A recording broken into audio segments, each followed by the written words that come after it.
अस्सलाम वालेकुम। Cooking with Yasmin Khan आपके साथ। आज हम लाए हैं आपके लिए इमली और आलू बुखारी की खट्टी मीठी चटनी। आप घर में बनाएं, ढेर सारी चटनी आपके घर में तैयार हो जाएगी बनके। बहुत ही लजीज और चटखारेदार। ये देखें, हमने यहाँ इमली ली है, आधा किलो हमने इमली और 1 पाव आलू बुखारा लिया है। नीम गर्म पानी में हम इसमें भिगो के रख देंगे। यहाँ हमने लाइट कलर की इमली ली है। आप भी जब परचेज़ करते हैं तो बिल्कुल लाइट कलर की इमली लिया करें, इसकी चटनी अच्छी बनती है। यहाँ हम पानी ऐड करेंगे, नीम गर्म पानी हमने लिया है। इसे इमली को अच्छे से भिगो देंगे। इमली को हम स्पून की मदद से खोल लेंगे, इसे भिगो देंगे पानी में अच्छे से। थोड़ा सा पानी और ऐड करेंगे ताकि इमली अच्छे से भीग जाए अंदर।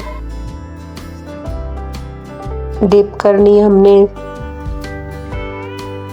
ये इसे साइड पे रखते हैं। एक बाउल और लेते हैं, इसमें आलू बुखारा हम डालेंगे। 1 पाव आलू बुखारा है, ये हम इसमें ऐड करेंगे। सेम इमली की तरह हम इसमें भी नीम गर्म पानी ऐड करेंगे और इसे भिगो के रख देंगे। ये हमने 3 से 4 घंटे के लिए भिगोएंगे। अगर आपके पास टाइम कम है तो आप 1 से 2 घंटे के लिए भी रख सकते हैं।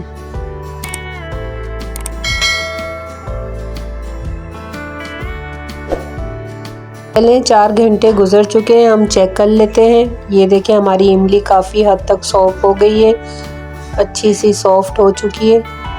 ये देखें, आलू बुखारा भी चेक कर लेते हैं, काफ़ी फूल चुका है। या इमली को हम अच्छे से मसल लेंगे, इसका पल्प निकालेंगे, स्टैंड करेंगे, इसे स्टैंड में डालेंगे। खुले मुंह का बर्तन लेना है, इसमें हम थोड़ा सा पानी डालेंगे। इमली का पल्प बिल्कुल ज़ाया ना करें, ये भी हम ऐड कर देंगे इसमें। इसको हाथों की मदद से अच्छे से हम मसलेंगे ताकि हमारा पल्प बहुत अच्छे से निकल आए। ये देखें, बहुत अच्छा और क्रीमी पल्प निकल आया हमारा। इसके सीड्स अलग हो गए और इसमें जितने छिलके थे वो भी अलग हो गए। ये हम निकाल लेंगे एक बॉल में। अब इस बॉल में पानी डालेंगे और इसको अच्छे से मसलेंगे। जितने सीड्स और इसके छिलके हम निकाल लेंगे, रिमूव कर देंगे। ये देखें, तमाम हम छिलके और सीड्स निकाल लेंगे।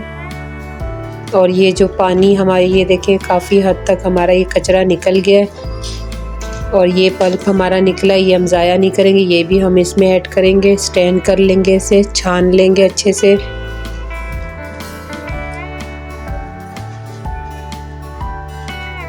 ये देखें, बहुत अच्छा हमारा पल्प निकल आया है, गाढ़ा और थिक है। ये आलू बुखारा देखें हमारा फूल चुका है, काफ़ी हद तक सॉफ्ट हो गया। देखें, इसे हम अच्छे से मसल लेंगे, इसकी भी सीड्स हम निकाल लेंगे। इसका जितना जाल है सब अलग कर देंगे। हम हाथों की मदद से मसलेंगे इसे अच्छी से। हाथ अच्छे से वॉश करें, नहीं तो आप ग्लव का भी इस्तेमाल कर सकते हैं। ये हम स्टैंड करेंगे इसे, आलू बुखारे को। इसका पल्प भी इसी तरह निकालेंगे जैसे हमने इमली का निकाला है।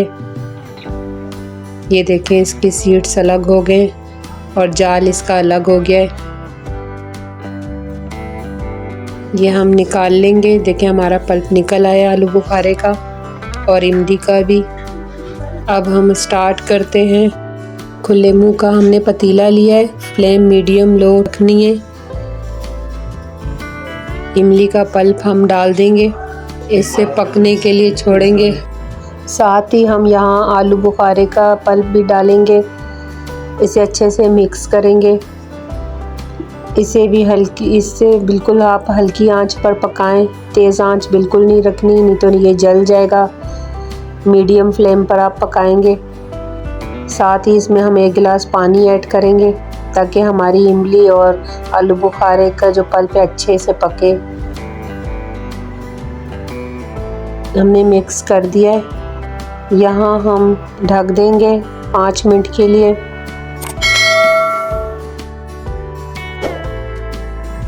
ये देखें, इसमें बबल्स आना शुरू हो गए। यहाँ हम गुड़ डालेंगे 500 ग्राम। आधा किलो हमने गुड़ लिया है, 1 पाव आलू बुखारा और आधा किलो इमली और 500 ग्राम हमने गुड़ लिया है। तकरीबन आधा किलो गुड़ है हमारे पास, ये हमने ऐड कर दिया है। चम्मच चलाते रहें ताकि गुड़ जो है हमारे पास वो मेल्ट हो जाए। जो हमने गुड़ डाला है वो अच्छे से मेल्ट हो जाए। अगर आप चाहें तो चीनी भी ऐड कर सकते हैं, लेकिन ये चटनी गुड़ में बहुत अच्छी और मज़ेदार बनती है। अच्छे से हमने गुड़ मेल्ट कर दिया है, इसमें बबल्स आना शुरू हो गए।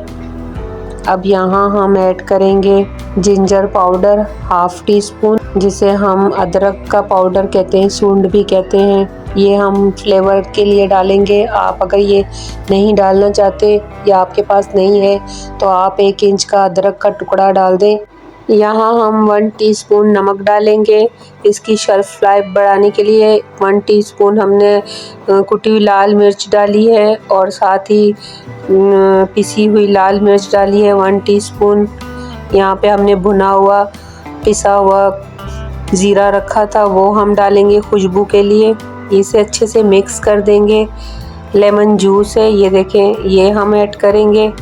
इसकी शेल्फ लाइफ बढ़ जाएगी। अगर आपके पास टाटरी है तो 2 चुटकी टाटरी भी डाल सकते हैं, नहीं तो आप सिरका भी 1 टीस्पून डाल सकते हैं। यहाँ मैंने कॉर्नफ्लोर का इस्तेमाल नहीं किया। अगर आप चाहें तो 1 टेबल स्पून कॉर्नफ्लोर पानी में मिक्स करें, वो भी ऐड कर सकते हैं। लेकिन ये इतनी थिकनेस इसकी हो जाती है कि यहाँ पर हमें कॉर्नफ्लोर की ज़रूरत नहीं पड़ेगी। इसे हम अच्छे से गाढ़ा कर लेंगे। इसकी थिकनेस देखें, चेक करते हैं। ये देखें, हमने लाइन खींची है, बिल्कुल मिक्स नहीं हो रही। अगर आपकी लाइन जुड़ जाती है तो आपकी इमली रनिंग पर है, आपकी इमली गाढ़ी नहीं हुई। इसे और पकाएंगे। यहाँ हमने पैन लिया है, आलमंड लिए हमने, और हमने 4 मग्स लिए हैं।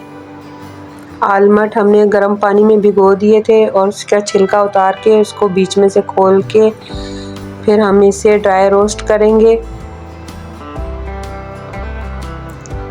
इसे हल्का सा हमने ड्राई रोस्ट करना है और निकाल लेना है। 1 से 2 मिनट के लिए भूनना था और ये हम इसमें ऐड कर देंगे चटनी में। इससे चटनी बहुत अच्छी लगती है और टेस्ट भी इसका अच्छा आता है, खूबसूरत भी लगती है।